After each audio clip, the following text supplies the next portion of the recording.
Hello, this is Storm Warden coming at you today with another video update.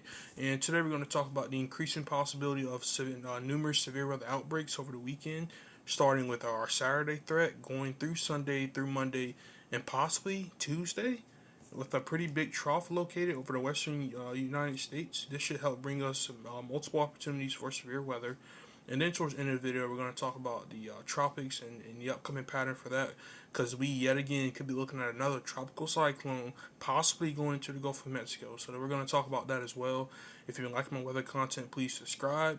Um, Turn on notifications because I bring you daily weather updates Sunday through Friday, keeping you guys aware of any big upcoming systems or storms that are on the way. So without further ado, guys, I'm gonna get right into it because we have a lot to talk about. And I'm starting off with our severe weather opportunities. So this is our day 1 through 8 outlook, and you can kind of see how through day 1 through about day 5, we're outlook for potential for severe weather. Starting with today with the marginal risk over these areas, pretty much Texas to I want to say Arizona, Nevada. Hopefully I'm right. Sometimes I get those states mixed up. And then we have an area over here on day 2 for a slight risk of severe weather. Just watch out for that. And then on day 3, we have another area highlighted, particularly from Texas, Oklahoma, Kansas, into Nebraska. And then we have another day 4 area from Texas, Oklahoma, Arkansas, Missouri, almost going towards the Great Lakes. And then we got another area on day 5 with Texas, Oklahoma, Arkansas, Missouri, and Kansas being those target areas. So again, pretty active weather pattern coming up for the United States. So before we do that though, I'll zoom in a little closer so that you guys can see this. So we're going to zoom in down towards the Texas area so that you folks down there can see this. And you can see that slight risk located over you guys for tomorrow. Generally speaking, this should be more of a large hail risk. With some damaging winds definitely being a good possibility as well. Our tornado threat should be fairly low, but it is there. I would not be surprised to see a few tornadoes, especially as we get closer towards dark, towards the OOC time frame, as our low of jet starts to increase. Certainly wouldn't be surprised to see a few tornadoes down there in those areas. Currently, you have a 5% risk for tornadoes, and you even have a hatch risk for large hail. So, again, pretty favorable pattern, for some large hail tomorrow, and even potential for some tornadoes. So we have to watch that for tomorrow, and that would generally be over Texas, but again, right along that border of Oklahoma and Texas, you could also have a few supercells. I've seen that on a couple of short range models, and then down here in the south central U.S. We have another threat, and this is for our Sunday. And this is a much larger slight risk area. And again, this could have a tornado threat. Again, looking at all these days, none of these like a major tornado outbreak, but we could certainly see some tornadoes any of these days. Um, Looking at our probabilities, and again, you already have a pretty large slight risk. So again, we'll fine tune this, and I'll give you guys a much more detailed forecast once we get there. And then for our day 4, we have another pretty big slight risk located from Texas, stretching all the way up almost towards the Great Lakes. So this is going to be a pretty big area. And Monday to me has the most favorable look. But again, none of these days look like a major tornado outbreak. And then we got day 5 here. And again, we got another area. And again, but I want to stress that none of these days like a major tornado outbreak, but certainly could see a severe weather outbreak with lots of large hail and damaging winds. So again, pretty dangerous pattern coming up, and we'll dissect that as we go through the model. So here we have radar simulation, and I'll show this from the NAM and the HRRR. And this goes out 60 hours. In fact, I can actually push this to 12Z. This just recently came out. And this is radar simulation for Texas, Oklahoma, and then I'll scoot up further north so that you guys see it up there as well. So we're going through time, and we're going to start out today. So today should be fairly quiet. There may be a few showers, a few thunderstorms that form in Texas. that move through parts of central Texas, but again, should be fairly quiet. But tomorrow's when things really set off, and you can already see the thunderstorms starting to form and push to the panhandle of Texas and into Oklahoma. And those will be the storms we have to watch tomorrow. And then look at those cells that form towards the OOZ. Those will be these cells right up in here, right along this line or this cluster, will be the ones that can produce some large hail, maybe an isolated tornado, especially if that low level jet increases as our trough really starts to dig in. And so during that time period, there could certainly be a tornado. But look at those storms in Oklahoma. And another risk that I forgot to mention is that we're probably going to see very heavy rainfall over these areas. There's a good chance that we see some flooding rainfall through the central U.S. So this, flooding will be an issue because when you get these multiple deeper troughs moving in like this, you're going to get heavy rainfall. You can kind of see that off this radar simulation. Look at all that thunderstorm activity through central Oklahoma and parts of Texas. And any of this system, any of those storms could produce large hail, damaging winds, maybe in a tornado. So you want to stay weather aware through your Saturday. Through late Saturday night, we're still seeing thunderstorms, and we're getting into our Sunday afternoon, and we get another area of thunderstorms that wants to develop. And those will need to be watched for potential large hail, tornado threat, and a damaging wind threat. So it's a fairly active pattern coming up for the central U.S., southern central U.S., and even towards Arkansas and Missouri and points further east. You could certainly see some even heavier thunderstorms down that way as well. Now here we have the ARRR model, and this only goes out to 12Z Sunday morning, but this is just another radar simulation. And again, it shows those thunderstorms really forming Saturday morning and congealing into a line or a linear cluster. And this could produce large hail, damaging winds, and a possible tornado. So again, you'll need to watch out for these next few days for these severe weather opportunities. And it seems like these cells that are located down here that look a little bit more supercellular in nature could certainly produce larger hail. And that's why we had a large hail risk down here in Texas, because in those cells you could definitely see larger hail, especially the instability really rise into Texas.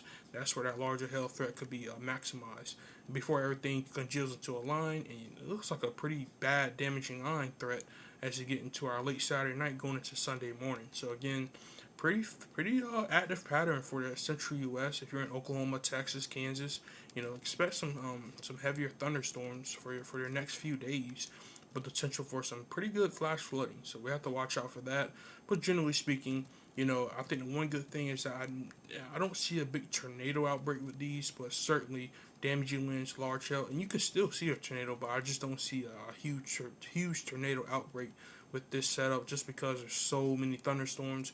I think flash flooding will be a huge threat over the next few days with the multiple systems just coming through these areas. This trough really digging down, providing great forcing, allowing for multiple linear cluster segments to really develop and just keep moving through the same areas. This should provide plenty of rainfall for these areas. Now, you probably and I talked about the trough and why we're seeing this. So you're gonna notice as we get into our weekend, look at that trough that's really digging down. This is what's providing the central U.S. with that favorable active pattern for severe weather opportunities. This is why we keep seeing that severe weather, because you can see this really deep digging trough digging down for our weekend. This is what's providing the great forcing, allowing for multiple thunderstorms to develop and allowing for that flash flooding potential to also be there. But notice as we get into our Monday evening and Tuesday, that's when the trough really digs. And that's when we had a 70 to 80, 90 knot jet overhead. This is when you're going to want to watch out for maybe stronger potential for thunderstorms. That's why I say I think Monday has higher potential. That's when that trough really digs down. Pretty nice shape to it. This should allow for a pretty decent severe weather outbreak on our Monday. So I think Monday definitely has a high ceiling before that moves out, and then maybe another trough that wants to dig into the western U.S. This could also bring more severe weather. But again, this is just second severe weather season. This is what we're going to. Every time you get a trough that digs, we're going to watch out for potential outbreaks of severe weather, and this is what we're going to see this weekend. But this is the reason why we're seeing it. Very, very deep trough that'll move over the western United States, and that should provide plenty of rainfall for the central U.S. Now, shifting gears into the tropics, we now have a 70% area in the Caribbean. Now, this has been uptrending ever so slightly, and now it's at a 70% chance of formation in the next 7 days. So pretty favorable environment coming in play in the Caribbean.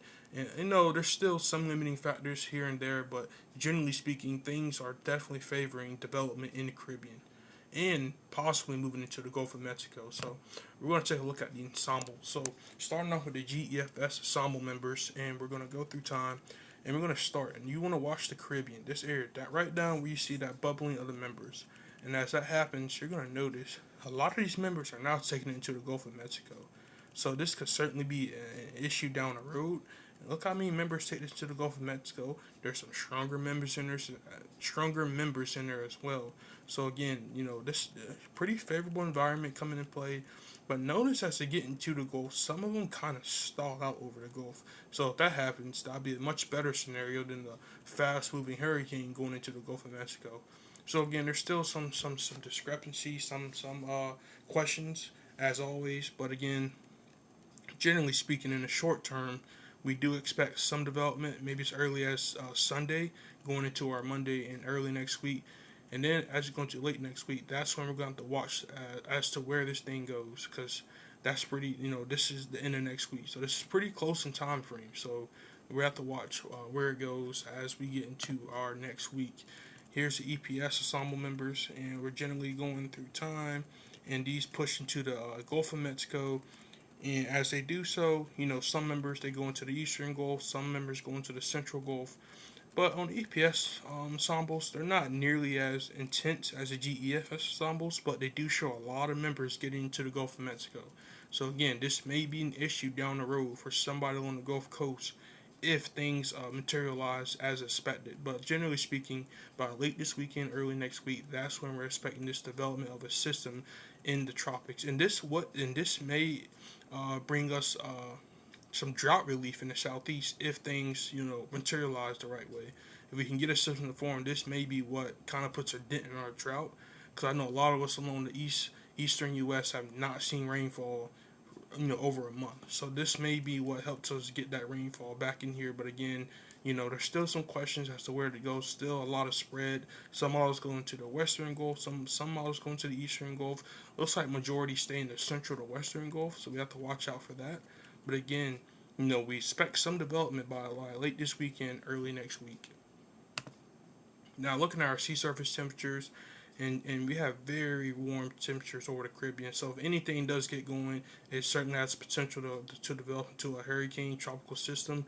But these very warm ocean waters. But as you get into the Gulf, things start to cool off a bit as we had those cold fronts that have dropped through, which are certainly cool the water temps, especially along the shelf, which is right along that coastline. You see our temperatures are much cooler, and that's because of those deep digging troughs that we've seen out in our west that are completely cool. I have somewhat cooled our ocean water, so this is a good sign that we are getting much later in time, and that our tropical season is almost coming to an abrupt end. Now, looking at our wind shear and dry air and any limiting factors, so we're getting through time, and you're going to notice, there's not really a bunch of wind shear in the Caribbean, but as you get into the Gulf of Mexico, as you have those deep digging troughs out of the western U.S., those may provide some wind shear over the Gulf of Mexico, which may help to limit whatever does develop into the Gulf of Mexico, as the GFS shows right here on this 06Z run. You can see how that western trough provides some wind shear over the northern Gulf, so that may be a limiting factor as to how deep a system we get. And then, as far as our dry air, we have a system that develops in the Caribbean, but as it moves into the Gulf, it weakens pretty quickly as you get some dry air, especially from that western troughing. So, there's still some limiting factors.